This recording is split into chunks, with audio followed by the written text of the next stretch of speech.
మన సనాతన సంప్రదాయంలో ప్రదక్షిణానికి ఎంతో ప్రాధాన్యత ఉంది. మరి ప్రదక్షిణ అంటే ఏంటో, ప్రాధాన్యమేంటో తెలుసుకుందాం నేటి పరమార్థంలో.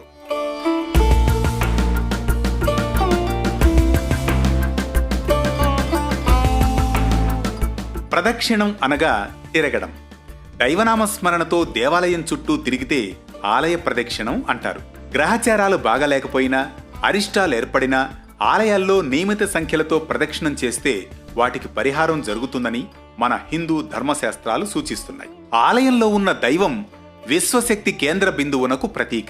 ఆయన చుట్టూ ఉన్న ఆలయం అనంత విశ్వానికి సంకేతం.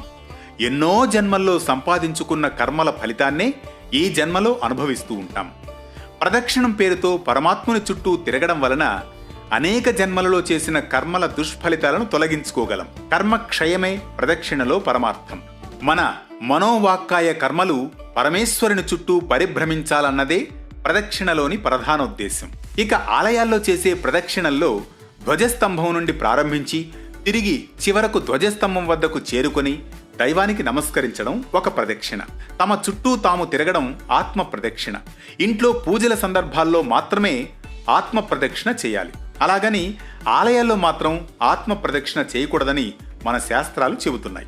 తరువాత అంగ ప్రదక్షిణం అంటే సాత్విక అవయవాలు నేలకు తగిలేటట్లుగా దొర్లుకుంటూ చేసే ప్రదక్షిణమే అంగ ప్రదక్షిణం అంటారు. ఇంకా గిరి ప్రదక్షిణ అంటే దేవుడు కొలువుండే కొండ చుట్టూ చేసే ప్రదక్షిణ. ప్రదక్షిణలోని పరమార్థమేంటో తెలుసుకున్నాం కదూ. మరో విశిష్ట కథనంతో పరమార్థంలో మళ్ళీ కలుసుకుందాం.